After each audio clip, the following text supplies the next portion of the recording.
हाय, hello, नमस्कार, राम राम। कैसे हो आप? आशा करता हूँ सभी अच्छे होंगे और अच्छे से अपनी पढ़ाई कर रहे होंगे। गाइज, जैसा कि आपने थंबनेल और टाइटल में देखा, आप सभी को पता है कि हम आज साइंस का एक और टेस्ट सोल्व करने वाले हैं, जो कि साथियों रेलवे ग्रुप डी से संबंधित है। साथियों, आज के मोटिवेशन की बात करें तो भैया अपने माँ बाप की तस्वीर देख लेना और उनकी परिस्थिति को देख लेना। अगर फिर भी आपका पढ़ाई में मन ना लगे साथियों, तो समझ लेना आपकी जिंदगी बेकार है। इससे बड़ा भैया मोटिवेशन और कुछ हो ही नहीं सकता। तो फिर चलिए आज की क्लास स्टार्ट करते हैं। Question number 1। देखिए साथियों, अब बात करते हैं क्वेश्चन नंबर 1 की। साथियों, ये क्वेश्चन आपसे रेलवे में पूछा गया है। देखिए, क्वेश्चन नंबर 1 कहता है कि मुख गुहा में पाचन के बाद भोजन को बोला जाता है। गाइज, आपके ऑप्शंस है। Option number A bolus, B है कायम, सी है साथियों कायल और ऑप्शन नंबर डी है कोई नहीं। गाइज, अगर आपको इस क्वेश्चन का राइट आंसर पता है तो प्लीज कमेंट बॉक्स में जरूर बताना। देखिए साथियों, इस क्वेश्चन का राइट आंसर होगा ऑप्शन नंबर ए बोलस, यानी कि मुख गुहा में साथियों, मुख गुहा में पाचन के बाद भोजन को क्या बोला जाता है साथियों? बोलस बोला जाता है। ध्यान रखना है साथियों, इस बोलस की प्रकृति होती है साथियों क्षारीय। इस बोलस की प्रकृति कैसी होती है साथियों? क्षारीय होती है। ध्यान रखना, आमाशय में पाचन के बाद भोजन को क्या बोला जाता है साथियों? तो कायम बोला जाता है। आमाशय में पाचन के बाद भोजन को क्या बोला जाता है साथियों? कायम बोला जाता है। और साथियों, इस कायम की प्रकृति होती है भैया अम्लीय। बात क्लियर है? अब बात करते हैं साथियों कि भैया छोटी आंत में पाचन के बाद भोजन को क्या बोला जाता है? तो साथियों कायल बोला जाता है। छोटी आंत में पाचन के बाद भोजन को साथियों कायल बोला जाता है। और भैया इस कायल की प्रकृति कैसी होती है? क्षारीय होती है साथियों। ये आपसे आपकी प्रतियोगी परीक्षाओं में पूछा जाता है। बहुत अच्छा क्वेश्चन है साथियों, लगभग 5-6 जानकारी है साथियों। ये ऐसे क्वेश्चन आपसे अक्सर आपकी प्रतियोगी परीक्षाओं में पूछे जाते हैं। साथियों याद रखना है, साइंस में 25 में से 25 क्वेश्चन करके आने हैं। आशा करता हूं ये क्वेश्चन आपको समझ में आ गया होगा। एक बार और रिवीजन करवा देता हूं। मुख गुहा में पाचन के बाद भोजन को बोलस बोला जाता है। बोलस की प्रकृति क्षारीय होती है। आमाशय में पाचन के बाद भोजन को कायम बोला जाता है।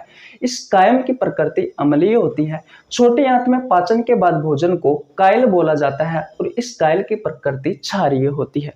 स्क्रीनशॉट नहीं लिया है तो स्क्रीनशॉट लीजिए, आगे चलते हैं। देखिए साथियों, अब बात करते हैं क्वेश्चन नंबर 2 की। यह क्वेश्चन साथियों आपसे रेलवे में बहुत बार पूछा गया है, एसएससी में भी पूछा गया है। क्वेश्चन नंबर 2 कहता है कि अंतरिक्ष यात्रियों का भोजन किस शैवाल को माना जाता है? आपके ऑप्शंस है स्पाइरुलिना, बी है क्लोरेला, सी है कारा और डी है साथियों वोल्वेक्स। गाइज, अगर आपको इस क्वेश्चन का राइट आंसर पता है तो प्लीज कमेंट बॉक्स में जरूर बताना। देखिए भैया, इस क्वेश्चन का राइट आंसर होगा ऑप्शन नंबर बी क्लोरेला। साथियों क्लोरेला ये जो शैवाल है, इस शैवाल को साथियों अंतरिक्ष यात्रियों का भोजन माना जाता है। क्योंकि साथियों इस क्लोरेला शैवाल में भैया 60% क्या होती है? प्रोटीन होती है। 60% क्या होती है साथियों? प्रोटीन होती है। इसलिए साथियों इसे अंतरिक्ष यात्री खाने में यूज लेते हैं। बात क्लियर है? अगर साथियों आपसे क्वेश्चन पूछा जाए कि भैया ऐसा कौन सा शैवाल है जिसमें साथियों सर्वाधिक मात्रा में प्रोटीन पाई जाती है, तो साथियों याद रखना स्पाइरुलिना है। कौन सा है? स्पाइरुलिना। इसमें साथियों 60 से 65% प्रोटीन पाई जाती है।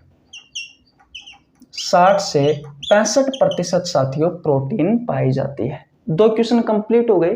पहला क्वेश्चन था अंतरिक्ष यात्रियों का भोजन किस शैवाल को माना जाता है? तो भैया क्लोरेला शैवाल को माना जाता है। इसमें 60% प्रोटीन होती है।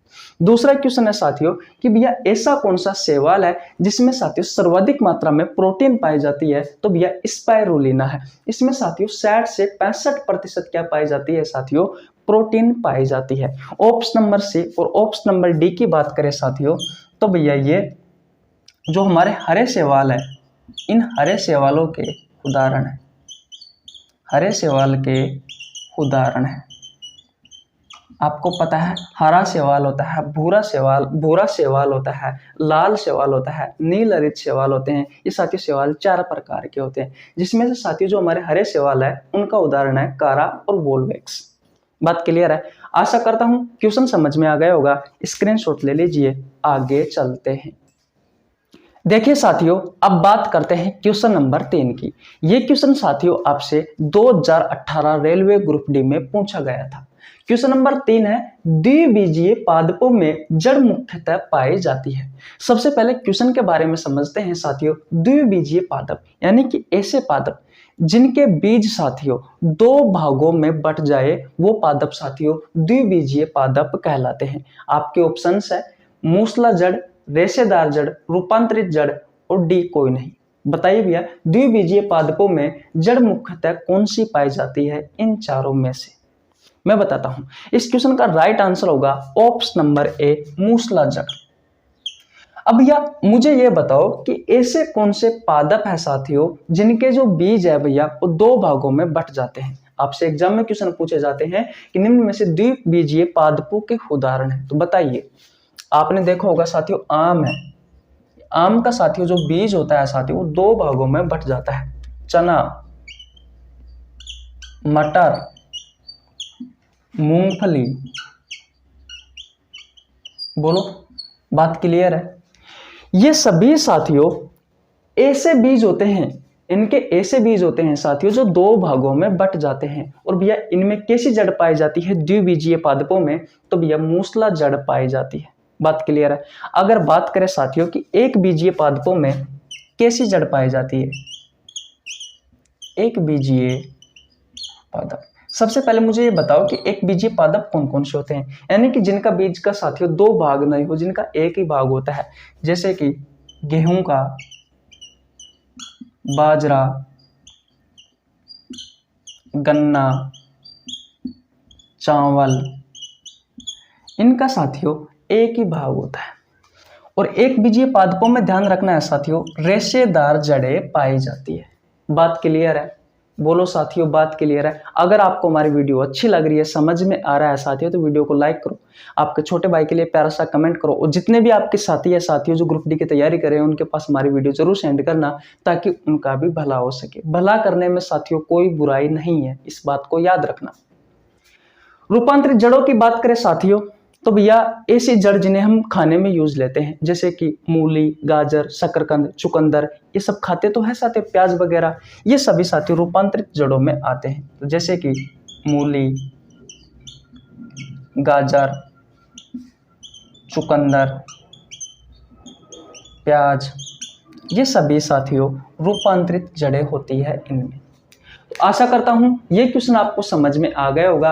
स्क्रीनशॉट नहीं लिया है तो स्क्रीनशॉट ले लीजिए, आगे चलते हैं। देखिए साथियों, अब बात करते हैं क्वेश्चन नंबर 4 की।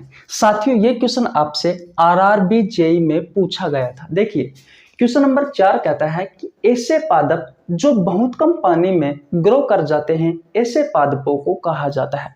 आपके ऑप्शंस दिए हुए हैं, जीरोफाइटिक पादप, काष्ठीय पादप, दोनों, कोई नहीं। बताइए साथियों, इन दोनों पादपों के बारे में अगर आपको पता है तो कमेंट बॉक्स में बताइए। देखिए इस क्वेश्चन का साथियों राइट आंसर है भैया ऑप्शन नंबर ए, जीरोफाइटिक पादप। साथियों ऐसे पादप होते हैं जो भैया बहुत कम पानी में ग्रो कर जाते हैं, ऐसे पादपों को क्या कहा जाता है साथियों? जीरोफाइटिक पादप कहा जाता है। और साथियों ऐसे क्वेश्चन अक्सर आपसे रेलवे में पूछे जाते हैं। अब बात करते हैं साथियों काष्ठीय पादप के बारे में। तो भैया ऐसे पादप जिनसे हमें लकड़ी प्राप्त होती है, जिनसे हमें लकड़ी प्राप्त होती है साथियों, उन पादपों को कहा जाता है काष्ठीय पादप। मैं लिख देता हूं, ऐसे पादप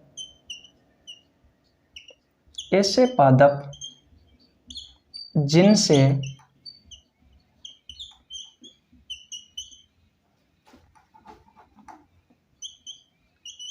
लकड़ी प्राप्त हो, ऐसे पादपों को क्या कहा जाता है साथियों? काष्ठीय पादप कहा जाता है। आशा करता हूं ये क्वेश्चन आपको बहुत अच्छे से समझ में आ गया होगा। अगर आपने स्क्रीनशॉट नहीं लिया है तो स्क्रीनशॉट ले लीजिए, आगे चलते हैं। देखिए साथियों अब बात करते हैं क्वेश्चन नंबर 5 की। यह क्वेश्चन भी साथियों आपसे रेलवे 2018 में पूछा गया है। क्वेश्चन नंबर 5 कहता है कि निम्न में से धरती पर आने वाले पादप कौन से हैं। आपके ऑप्शंस है साथियों थेलोफाइटा, ऑप्शन नंबर बी है ब्रायोफाइटा, टेरिडोफाइटा और ऑप्शन नंबर डी है कोई नहीं। गाइज अगर आपको इन ऑप्शनों के बारे में पता है प्लीज कमेंट बॉक्स में जरूर बताइए, अपनी राय जरूर दें। देखिए इस क्वेश्चन का राइट आंसर होगा साथियों ऑप्शन नंबर सी टेरिडोफाइटा। अब अभी तो आपको समझ में नहीं आ रहा होगा कि ये थेलोफाइटा क्या होता है, ब्रायोफाइटा क्या होता है, टेरिडोफाइटा क्या होता है। तो आइए इनके इतिहास के बारे में जानते हैं। साथियों एक वैज्ञानिक हुआ करता था कोरलिनियस।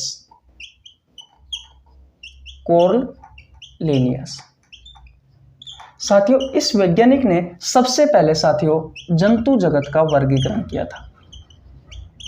जंतु जगत का वर्गीकरण किया था। इन्होंने साथियों द्विजगत वर्गीकरण किया। इन्होंने द्विजगत वर्गीकरण किया, टू किंगडम क्लासिफिकेशन किया साथियों, जिसमें भैया जंतु जगत को दो भागों में बांटा, यानी कि पहला पादप जगत और साथियों दूसरा है भैया जंतु जगत। बोलो यहां तक बात क्लियर है। मैंने ये कहा कोरलिनियस ने साथियों सबसे पहले टू किंगडम क्लासिफिकेशन दिया, द्विजगत वर्गीकरण किया और साथियों इसमें जंतु जगत को साथियों दो भागों में बांटा, पादप जगत और साथियों जंतु जगत। बोलो यहां तक बात क्लियर है। फिर क्या हुआ साथियों, इस पादप जगत को साथियों दो भागों में बांटा गया। एक है साथियों क्रिप्टोगेमस और एक है साथियों फेनेरोगेमस। इसे हिंदी में कहा जाता है साथियों अपुष्पोद्भिद। अभी सब समझ में आएगा। और इसे कहा जाता है साथियों पुष्पोद्भिद। पुष्पोद्भिद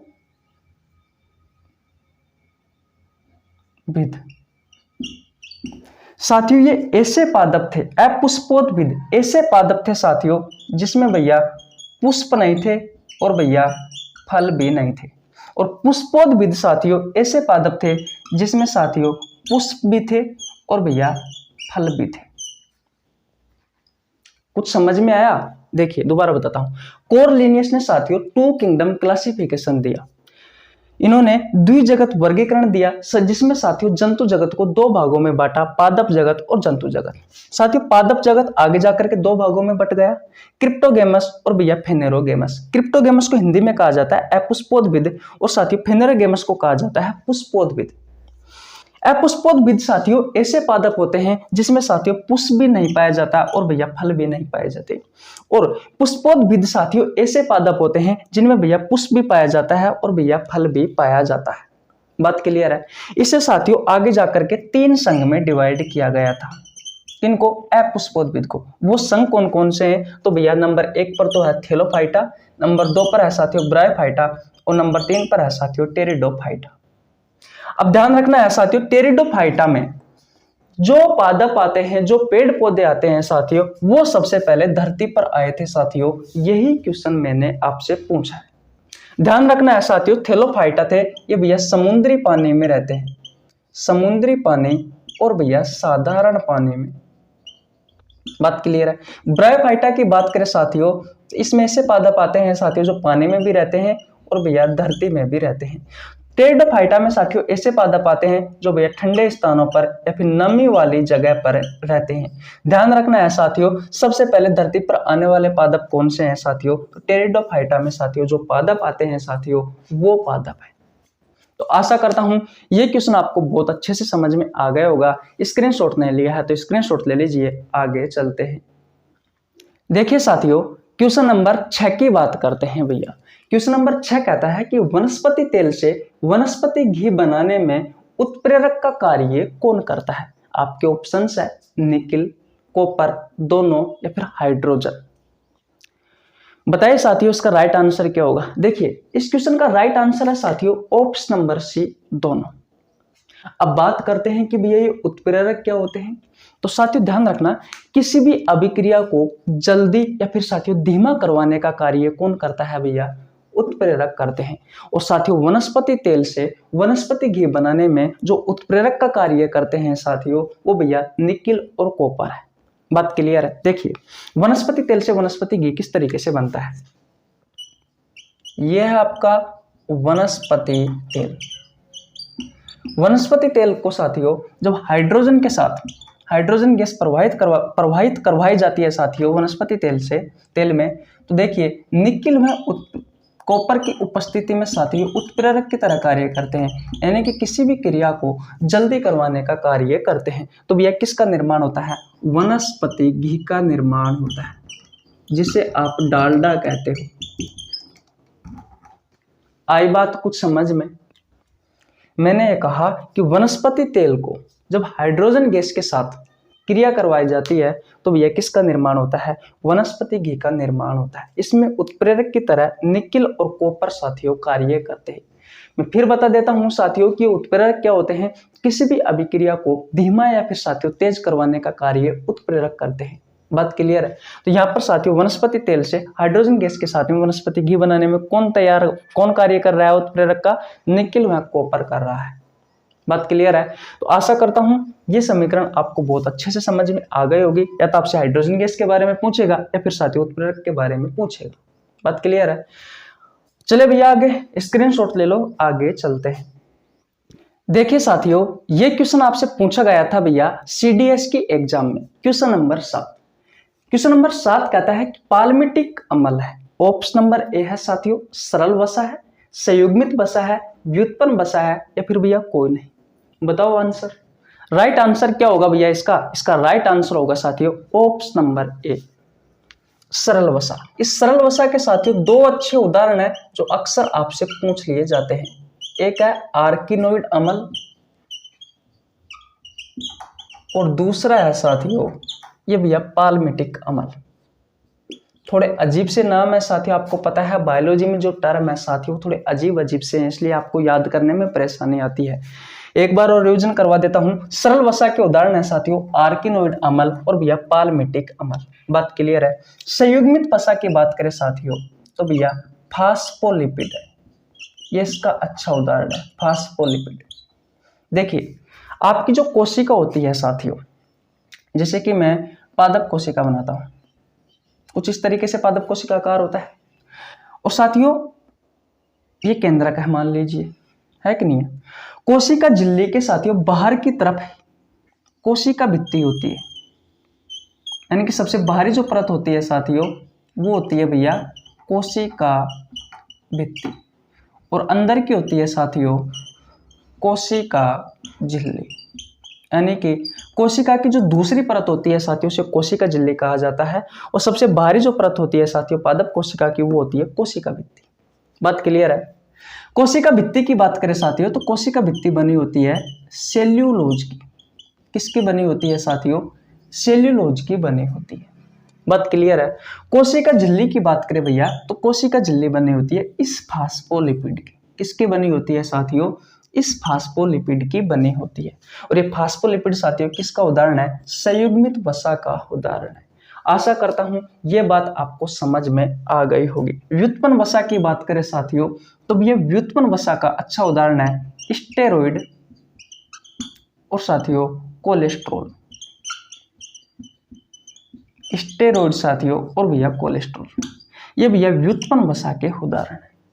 आशा करता हूं साथियों ये क्वेश्चन भी आपको अच्छे से समझ में आ गया होगा। स्क्रीनशॉट नहीं लिया है तो स्क्रीनशॉट ले लीजिए, आगे चलते हैं। देखिए साथियों अब बात करते हैं क्वेश्चन नंबर 8 की। एसएससी में पूछा गया है साथियों कोशिकीय शोषण क्या है। आपके ऑप्शंस है ग्लूकोज का टूटना हमारे कोशिकाओं में, या फिर साथियों हमारी मांसपेशियों में लैक्टिक अम्ल का बनना, या फिर साथियों हमारे शरीर में एटीपी का बनना, और ऑप्शन नंबर डी है कोई नहीं। बताइए इनमें से कौन सा तथ्य सत्य है साथियों जो आपके क्वेश्चन से संबंधित है। गाइज इस क्वेश्चन का राइट आंसर होगा ऑप्शन नंबर ए ग्लूकोज का टूटना साथियों हमारी कोशिकाओं में कोशिकीय शोषण कहलाता है। आपको पता है साथियों आप कुछ भी खा लीजिए आपकी कोशिकाओं के पास साथियों वो सिर्फ ग्लूकोज पहुंचता है C6H12O6। ये क्या है साथियों? ये ग्लूकोज है भैया। कोशिकाओं में साथियों ग्लूकोज को ऑक्सीजन की उपस्थिति में तोड़ा जाता है, क्या बनाया जाता है? कार्बन डाइऑक्साइड, जल और साथियों एटीपी। हमारे शरीर में साथियों जो ऊर्जा बनती है भैया वो एटीपी के रूप में बनती है। ध्यान रखना, जब एक ग्लूकोज टूटता है साथियों तो 38 एटीपी का निर्माण होता है। बात क्लियर है? तो साथियों ग्लूकोज का टूटना हमारी कोशिकाओं में साथियों कोशिकीय श्वसन कहलाता है। ये आपका क्वेश्चन रहा। हमारी मांसपेशियों में लैक्टिक अम्ल का बनना, ध्यान रखना है साथियों, हमारी जो मांसपेशियां होती है उनमें अवायवीय श्वसन की प्रक्रिया होती है। अवायवीय श्वसन क्या होता है साथियों? ऐसा श्वसन जिसमें साथियों ऑक्सीजन का उपयोग नहीं लिया जाता। तो ध्यान रखना है, हमारी मांसपेशियों में अवायवीय श्वसन की प्रक्रिया होती है जिसके कारण साथियों लैक्टिक अम्ल बनता है, और इसी लैक्टिक अम्ल के कारण साथियों में थकान महसूस होती है। जब साथियों हम शारीरिक कठिन परिश्रम करते हैं तब होता है साथियों ये प्रक्रिया। बात क्लियर है? आशा करता हूं ऑप्शन नंबर बी भी समझ में आ गया होगा। हमारे शरीर में एटीपी का बनना कुछ इस तरीके से एटीपी बनती है साथियों।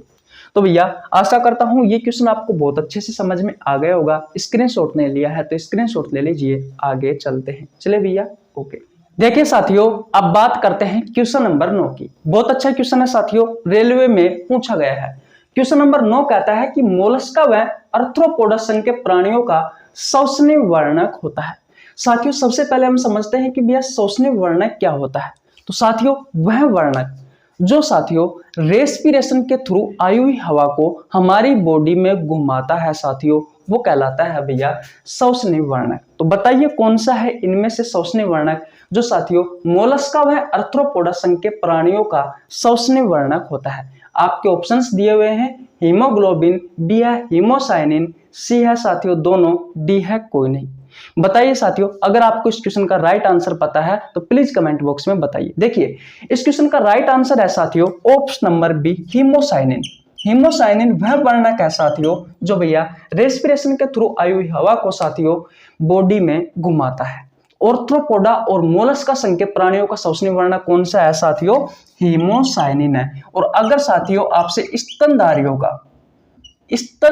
का श्वसनीय वर्णक पूछे, स्तनधारियों का श्वसनीय वर्णक पूछे साथियों तो कौन सा है भैया?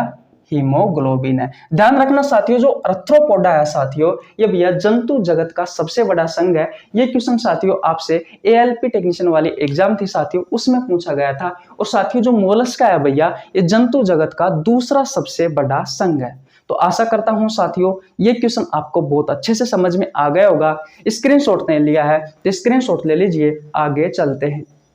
देखिए साथियों अब बात करते हैं क्वेश्चन नंबर 10 की। बहुत अच्छा क्वेश्चन है साथियों। क्वेश्चन नंबर 10 कहता है कि भैया शुक्राणु के निर्माण के लिए आवश्यक तापमान है। आपके ऑप्शन है साथियों 37 degree Celsius, option number B है 40 degree Celsius, 35 degree Celsius, 47 degree Celsius. जल्दी जल्दी बताओ और मुझे ये भी कमेंट बॉक्स में बताओ साथियों कि शुक्राणु के निर्माण की प्रक्रिया क्या कहलाती है और अंडाणु के निर्माण की प्रक्रिया क्या कहलाती है, क्योंकि साथियों ये क्वेश्चन मैंने आपको करवा रखे हैं पिछले टेस्ट में। जल्दी जल्दी बताओ साथियों। इस क्वेश्चन का राइट आंसर होगा option number C 35 degree Celsius. साथियों मानव शरीर का साथियों तापमान कितना होता है बताओ कमेंट बॉक्स में। मानव शरीर का तापमान होता है साथियों 37 डिग्री सेल्सियस। इससे साथियों लगभग 2 से 2.5 डिग्री सेल्सियस कम तापमान की आवश्यकता होती है साथियों शुक्राणु के निर्माण के लिए। तो भैया आप 35 डिग्री सेल्सियस ऑप्शन के हिसाब से लगा सकते हो। लगभग में साथियों ये होता है, यहाँ जो ऑप्शन दिए हुए हैं उस हिसाब से। अब बात आती है साथियों कि भैया शुक्राणु का निर्माण कहाँ होता है, तो मैं आपको बता दूं साथियों शुक्राणु का निर्माण पुरुष में होता है। महिलाओं में साथियों अंडाणु का निर्माण होता है, इस बात का आपको ध्यान रखना है। और शुक्राणु का निर्माण कहाँ होता है साथियों, तो भैया वर्षण में होता है। वर्षण साथियों एक जोड़ी होते हैं। तो आशा करता हूं ये सभी बातें आपको अच्छे से समझ में आ गई होगी। शुक्राणु के निर्माण की प्रक्रिया स्पर्मेटोजेनेसिस कहलाती है साथियों, और भैया अंडाणु के निर्माण की प्रक्रिया ओजेनेसिस कहलाती है। अगर आपको ये क्वेश्चन समझ में आ गया है साथियों तो स्क्रीनशॉट ले लीजिए, आगे चलते हैं। देखिए साथियों अब बात करते हैं क्वेश्चन नंबर 11 की। बहुत अच्छा क्वेश्चन है साथियों, बहुत ही जबरदस्त, बहुत ही शानदार क्वेश्चन है। अक्सर आपसे ऐसे क्वेश्चन साथियों रेलवे एग्जाम में पूछे जाते हैं। क्वेश्चन नंबर 11 कहता है साथियों कि मांसपेशियों में कौन सी प्रोटीन पाई जाती है। गाइज आपके ऑप्शंस है, ऑप्शन नंबर ए एक्टिन व मायोसिन, ऑप्शन नंबर बी है साथियों ओसिन, ऑप्शन नंबर सी है साथियों कॉन्ड्रिन और ऑप्शन नंबर डी है साथियों क्रिएटिन प्रोटीन। बताइए इन चारों प्रोटीन में से किसी के बारे में भी पता है साथियों तो प्लीज कमेंट बॉक्स में जरूर बताओ। अगर आपको हमारी वीडियो अच्छी लग रही है साथियों, समझ में आ रहा है तो वीडियो को लाइक कर दो यार, कमेंट कर दो और चैनल को सब्सक्राइब नहीं किया है तो प्लीज आपसे रिक्वेस्ट है सब्सक्राइब कर लेना, आपके पैसे नहीं लगते। सब्सक्राइब करके बेल आइकन को प्रेस कर लेना, सब्सक्राइब बटन के पास में वो घंटे सी होती है ना उसको दबा देना, जिससे क्या है कि मैं जैसे ही वीडियो अपलोड करूं आपके पास पहुंच जाए। बात क्लियर है। इस क्वेश्चन का राइट आंसर होगा साथियों ऑप्शन नंबर ए एक्टिन व मायोसिन जो प्रोटीन है साथियों ये भैया किस में होती है, ये होती है भैया आपकी मांसपेशियों में। बात क्लियर है। ओसिन प्रोटीन साथियों आपके दांतों में और साथियों आपकी जो अस्थि होती है, जो हड्डियां होती है उनमें होती है। बात क्लियर है। कॉन्ड्रिन प्रोटीन की बात करें साथियों तो भैया आपकी जो उपास्थि होती है इन उपास्थियों में कॉन्ड्रिन प्रोटीन पाई जाती है। केराटिन प्रोटीन की बात करें साथियों तो भैया बाल, नाखून और जैसे कि सींग है, खुर है, पंख है, इसमें साथियों कौन सी प्रोटीन पाई जाती है, इन सभी में साथियों क्रिएटिन प्रोटीन पाई जाती है। जो बाह्य कंकाल होता है ना साथियों उनमें पाई जाती है क्रिएटिन प्रोटीन। तो आशा करता हूं ये क्वेश्चन आपको समझ में आ गया होगा। अगर समझ में आ गया है तो भैया स्क्रीनशॉट ले लीजिए, ले लिए स्क्रीनशॉट। अब हम आगे चलते हैं, चले भैया ओके।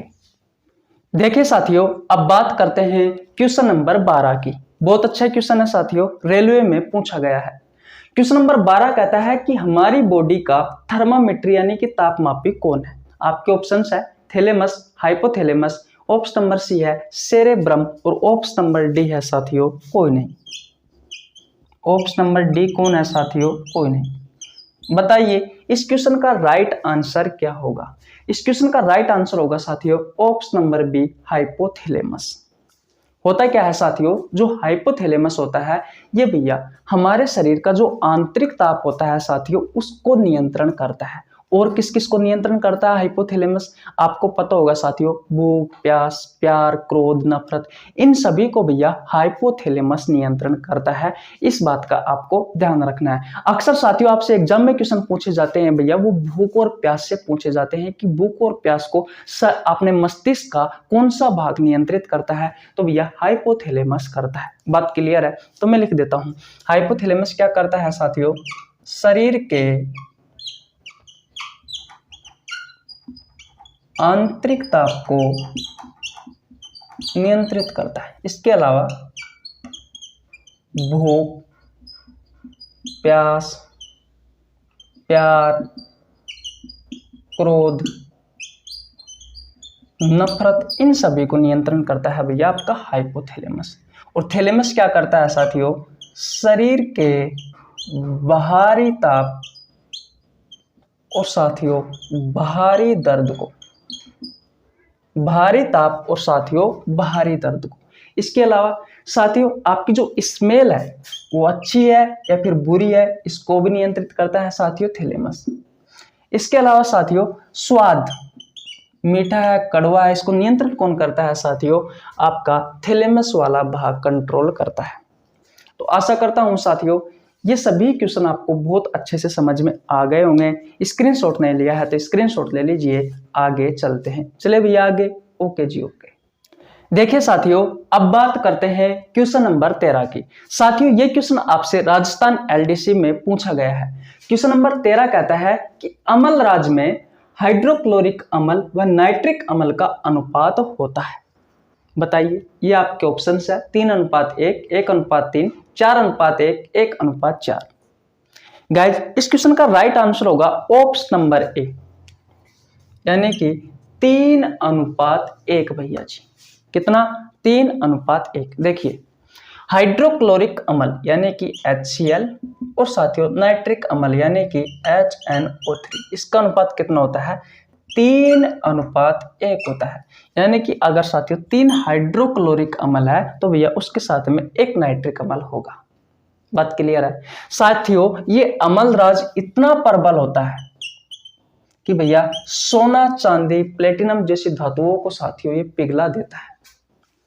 इस बात का भी आपको ध्यान रखना है। आशा करता हूं क्वेश्चन समझ में आ गया होगा। स्क्रीनशॉट नहीं लिया है तो स्क्रीनशॉट ले लीजिए, आगे चलते हैं। देखिए साथियों, अब बात करते हैं क्वेश्चन नंबर 14 की। क्वेश्चन नंबर 14 साथियों आपसे रेलवे ग्रुप डी में पूछा गया था।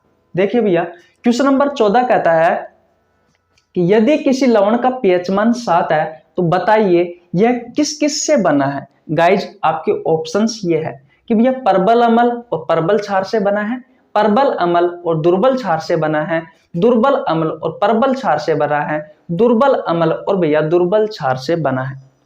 ग्रुप डी में पूछा गया है साथियों, बहुत ही शानदार क्वेश्चन है। याद रखना साइंस में 25 में से 25 नंबर लेके आने हैं।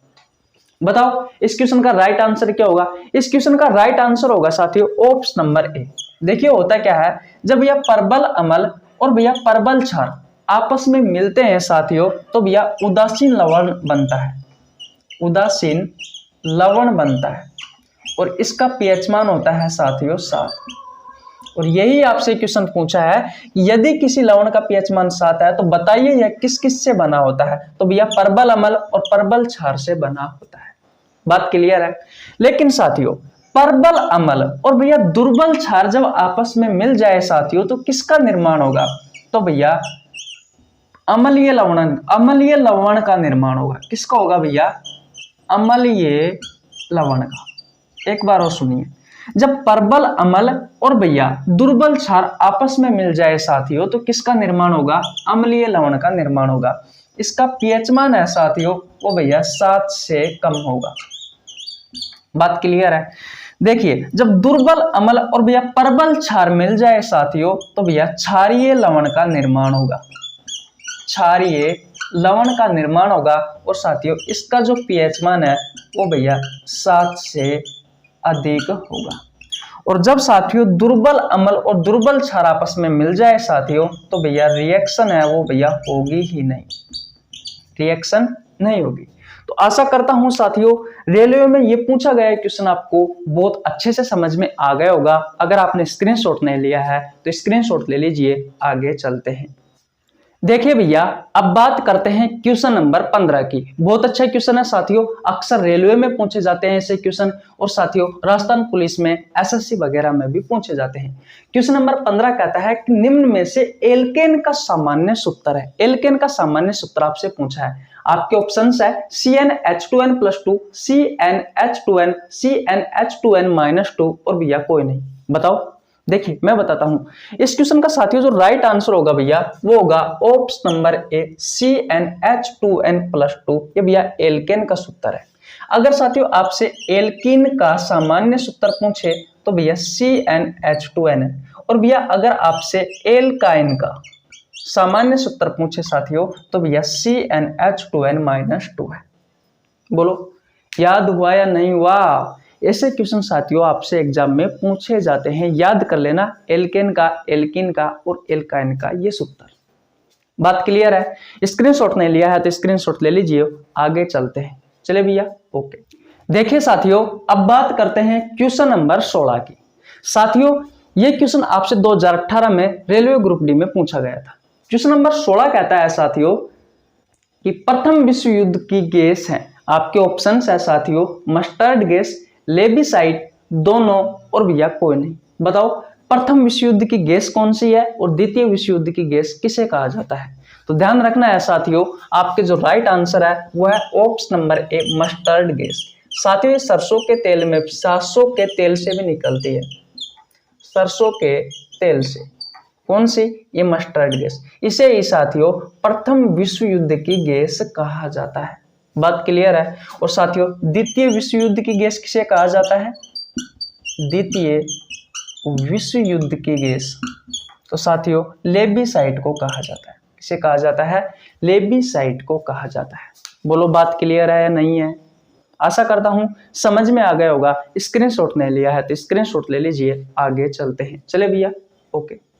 देखिए भैया अब बात करते हैं क्वेश्चन नंबर 17 की। और ये क्वेश्चन साथियों आपसे राजस्थान एलडीसी में पूछा गया है। देखिए क्वेश्चन नंबर 17 कहता है कि ऐसे बर्तन जिनमें खाना बनाते समय खाना नहीं चिपकता है उन्हें किस बहुलक से बनाया जाता है। साथियों आप खाना बनाते हो, खाना बनाते समय होता क्या है, कभी कभी साथियों खाना चिपक जाता है। कोई ऐसा बर्तन होता है साथियों जिसमें हर बार खाना चिपकता है, और कभी कभी ऐसा होता है साथियों जिसमें कोई महीने में एक बार चिपक जाता है, तो उसकी बात अलग है। आपसे क्वेश्चन पूछा गया है साथियों कि ऐसा बर्तन जिसमें खाना बनाते समय खाना नहीं चिपकता, उन्हें किस बहुलक से बनाया जाता है। आपके ऑप्शंस है टेफ्लॉन, ऑप्शन नंबर बी है पॉलीवाइनिल क्लोराइड, ऑप्शन नंबर सी है पॉलीस्टाइरीन, और ऑप्शन नंबर डी है भैया कोई नहीं। अगर आपको इस क्वेश्चन का राइट आंसर पता है तो कमेंट बॉक्स में बताओ, एलडीसी में पूछा गया था। इस क्वेश्चन का राइट आंसर होगा ऑप्शन नंबर ए टेफ्लॉन। साथियों जो टेफ्लॉन बहुलक है, इस बहुलक से साथियों ऐसे बर्तन बनाए जाते हैं जिनमें खाना बनाते समय साथियों खाना नहीं चिपकता। बात क्लियर है। आपसे क्वेश्चन पूछा जाए साथियों कि भैया पाइप किस बहुलक से बनाए जाते हैं, बताओ किस बहुलक से बनाए जाते हैं। ध्यान रखना पॉलीवाइनिल क्लोराइड पीवीसी इसकी फुल फॉर्म होती है, शॉर्ट फॉर्म होती है। पीवीसी भी कहा जाता है पॉलीवाइनिल क्लोराइड को। भैया पाइप इस पॉलीवाइनिल क्लोराइड इस पीवीसी से ही बनाए जाते हैं। बात क्लियर है। और बरसाती जो कपड़े होते हैं, बरसाती कपड़े भी साथियों इस पीवीसी के ही बनाए जाते हैं। बात क्लियर है। पॉलीस्टाइरीन की बात करो साथियों तो आपके जो रेडियो है और जो टीवी है साथियों, इनके भैया कैबिनेट बनाए जाते हैं भैया पॉलीस्टाइरीन बहुलक से। तो आशा करता हूं बहुत अच्छा क्वेश्चन था, एलडीसी में पूछा गया था, आपको समझ में आ गया होगा। स्क्रीनशॉट नहीं लिया है तो स्क्रीनशॉट ले लीजिए। आगे बढ़ते हैं। देखिए साथियों अब बात करते हैं क्वेश्चन नंबर 18 के बारे में। बहुत अच्छा क्वेश्चन है।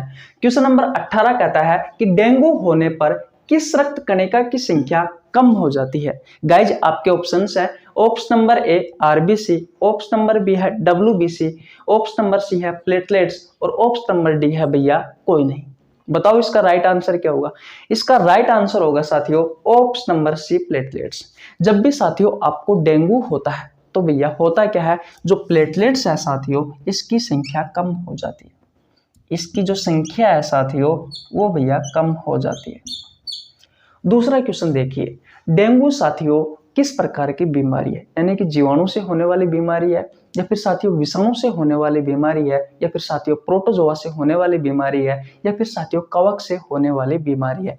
तो ध्यान रखना साथियों जो डेंगू होता है भैया वो वायरस के कारण होता है, और उस वायरस का नाम क्या है, आर्बो वायरस। बात क्लियर है। साथियों इसका वाहक क्या है, वाहक है साथियों मच्छर, और मच्छर भी कौन सा, मादा एडिज इजिप्टाई मच्छर। इसे साथियों टाइगर मच्छर भी कहा जाता है, टाइगर मॉस्किटो। बात क्लियर है। इतनी बात समझ में आई। अब साथियों बात करते हैं कि भैया इस डेंगू में होता क्या है। तेज बुखार आता है, सिर दर्द करता है, कभी कभी साथियों मुंह से खून भी आ जाता है। आपके जो हाथ पैर है साथियों, जो जॉइंट है साथियों, उनमें तगड़ा तरीका से दर्द होता है। ये है भैया डेंगू का कारनामा। आशा करता हूं बातें समझ में आ गई होगी। स्क्रीनशॉट नहीं लिया है तो ले लीजिए। आगे चलते हैं। देखिए साथियों अब बात करते हैं क्वेश्चन नंबर 19 की। बहुत अच्छा क्वेश्चन है साथियों। अक्सर इस प्रकार के क्वेश्चन साथियों रेलवे ग्रुप डी में पूछे जाते हैं। ये रेलवे ग्रुप डी की खासियत है साथियों, थोड़े से अटपटे से क्वेश्चन पूछे जाते हैं ग्रुप डी में, क्योंकि इसमें सिंगल पेपर होता है इसलिए। देखिए क्वेश्चन नंबर 19 कहता है कि निम्न में से 10 की पावर -6 10 की पावर -6 को क्या कहा जाता है साथियों। आपके ऑप्शन है माइक्रो, मेगा, नैनो, गीगा। बोलो बोलो क्या कहा जाता है। याद रखना है ऑप्शन नंबर ए इसका राइट आंसर होगा माइक्रो, 10 की पावर -6। अगर 10 की पावर 6 की बात करो साथियों कोरिया, तो साथियों मेगा इसका राइट आंसर होगा। अगर साथियों आपसे क्वेश्चन पूछा जाए 10 की पावर -9 को क्या कहा जाता है, तो साथियों नैनो कहा जाता है। और 10 की पावर 9 को क्या कहा जाता है साथियों, तो गीगा कहा जाता है। तो साथियों 10 की घातें हैं ऋणात्मक और धनात्मक, इन्हें भी आप पढ़ लेना साथियों, क्योंकि अक्सर इनमें से भी कभी कभी शिफ्ट में क्वेश्चन पूछे जा सकते हैं। बात क्लियर है। याद रखना है साइंस में साथियों 25 में से 25 क्वेश्चन लेकर आना हमारा सपना है साथियों। स्क्रीनशॉट नहीं लिया है तो ले लीजिए, आगे चलते हैं। देखिए साथियों, अब बात करते हैं क्वेश्चन नंबर 20 की। साथियों ये क्वेश्चन आपसे रेलवे में 2018 में पूछा गया था। बात क्लियर है। कल ही साथियों मैं पिछले ग्रुप डी के टेस्ट पेपर दे रहा था साथियों, उसमें मैंने ये क्वेश्चन देखा था, तो मैंने सोचा मैं कि क्यों ना करा दिया जाए। देखिए क्वेश्चन नंबर 20 कहता है कि वेग में समय के साथ परिवर्तन की दर कहलाती है। आपके ऑप्शन है वेग, त्वरण, चाल, कोई नहीं। बताओ राइट आंसर क्या होगा। इसका राइट आंसर है साथियों ऑप्शन नंबर बी, त्वरण। त्वरण क्या है साथियों, वेग में समय के साथ परिवर्तन की दर साथियों त्वरण कहलाता है। और अगर बात की जाए साथियों कि विस्थापन में समय के साथ परिवर्तन की दर क्या कहलाती है, वेग कहलाती है। बात क्लियर है। और भैया इकाई समय में तय की गई दूरी क्या कहलाती है साथियों, तो भैया चाल कहलाती है। बोलो तीनों परिभाषा याद हुई या नहीं हुई। तो याद रखना साथियों, वेग, विस्थापन, त्वरण, बल, कार्य, दूरी, इन सभी की जितनी भी जो परिभाषा है साथियों, चाल वगैरह, ये भैया याद कर लेना। आवेग, संवेग जो भी है साथियों, जैसे कि ओम के नियम है, जूल का तापन नियम है और गति के नियम है, ये याद कर लेना साथियों। अक्सर इनसे एग्जाम में क्वेश्चन पूछे जाते हैं। न्यूटन के नियमों से भी क्वेश्चन पूछे जाते हैं। तो आशा करता हूं ये आपको बहुत अच्छे से समझ में आ गया होगा। अगर आपने स्क्रीनशॉट नहीं लिया है तो ले लीजिए, आगे चलते हैं। देखिए साथियों, अब बात करते हैं क्वेश्चन नंबर 21 की। क्वेश्चन नंबर 21 क्या है, प्रक्षेप्य गति का पथ है। रेलवे में पूछा गया है। आपके ऑप्शंस है सीधा, परवलयाकार, वृत्तीय, कोई नहीं। गाइज इस क्वेश्चन का राइट आंसर होगा ऑप्शन नंबर बी, परवलयाकार। अब देखिए प्रक्षेप्य गति क्या होती है साथियों, किसी पिंड को आप थीटा डिग्री के कोण से फेंकते हो तो साथियों उसका जो पथ होगा साथियों वो भैया परवलयाकार होगा। और साथियों ये पिंड एक निश्चित समय के पश्चात साथियों वापस धरातल पर आ जाएगा। देखिए समझाता हूं डायग्राम की सहायता से। साथियों थीटा डिग्री से आपने भैया किसी पिंड को फेंका तो ये परवलयाकार इसका पथ होगा। और साथियों एक निश्चित समय के पश्चात मान लीजिए यहां पर पहुंचा, अब निश्चित समय के पश्चात साथियों वापस धरातल पर आ जाता है। ये इसकी मैक्सिमम हाइट होगी। और ये आपने जो फेंका है साथियों, ये भैया थीटा डिग्री के कोण से फेंका है। तो साथियों याद रखना है यह है प्रक्षेप्य गति। और इसी प्रक्षेप्य गति का साथियों पथ कैसा होता है, परवलयाकार होता है। एक उदाहरण की बात करो साथियों, तो उदाहरण आपसे अक्सर एग्जाम में पूछे जाते हैं। जैसे कि फेंका गया पत्थर की गति, फेंके गए पत्थर की गति, फेंके गए भाले की गति, फेंके गए भाले की गति। साथियों फेंके गए भाले की जो गति होती है साथियों वो भी भैया परवलयाकार गति होती है। बात क्लियर है। इसके अलावा क्रिकेट की बॉल, फुटबॉल साथियों इन सब में कौन सी गति होती है साथियों, प्रक्षेप्य गति होती है, परवलयाकार होता है। इनके उदाहरण ये है। बात क्लियर है। आशा करता हूं साथियों ये क्वेश्चन भी आपको बहुत अच्छे से समझ में आ गया होगा। स्क्रीनशॉट नहीं लिया है तो ले लीजिए, आगे चलते हैं।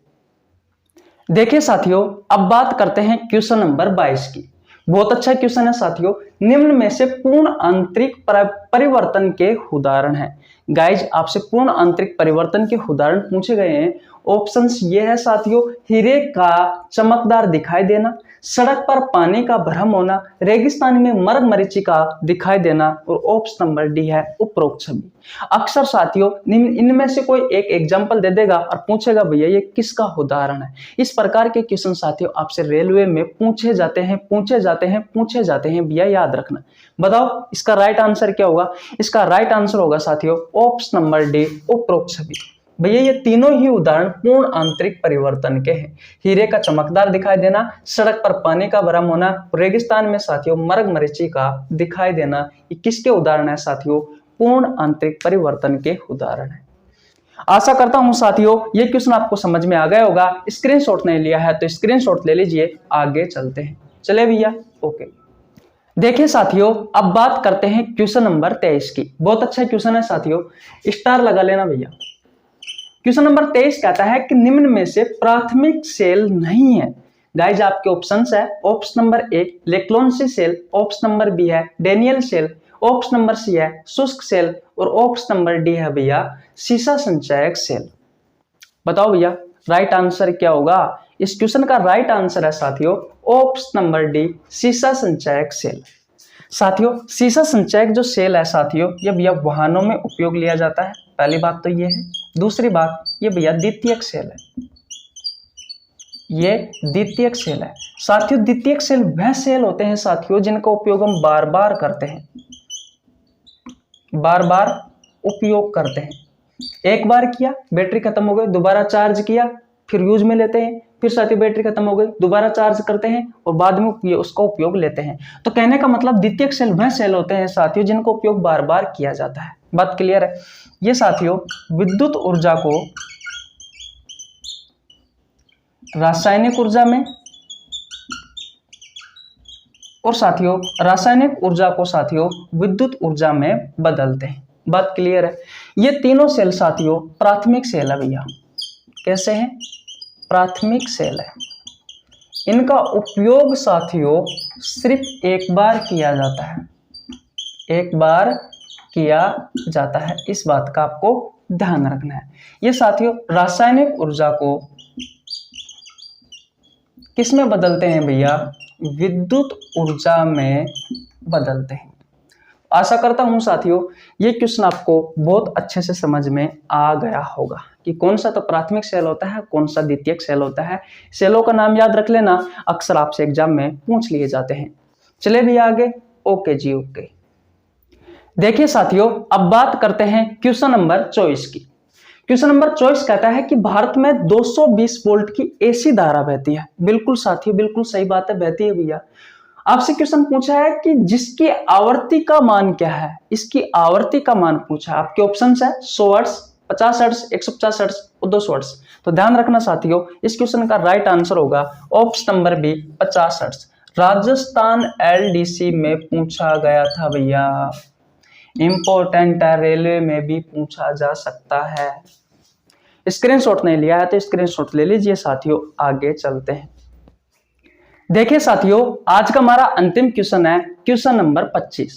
क्वेश्चन नंबर 25 आपसे पूछा है कि किसी वस्तु या पदार्थ की गति के कारण उत्पन्न ऊर्जा को कहा जाता है। राजस्थान पुलिस में पूछा गया था साथियों ये क्वेश्चन। आपके ऑप्शंस है ऑप्शन नंबर ए स्थितिज ऊर्जा, ऑप्शन नंबर बी है गतिज ऊर्जा, सी है दोनों, डी है कोई नहीं। बताओ इसका राइट आंसर क्या होगा?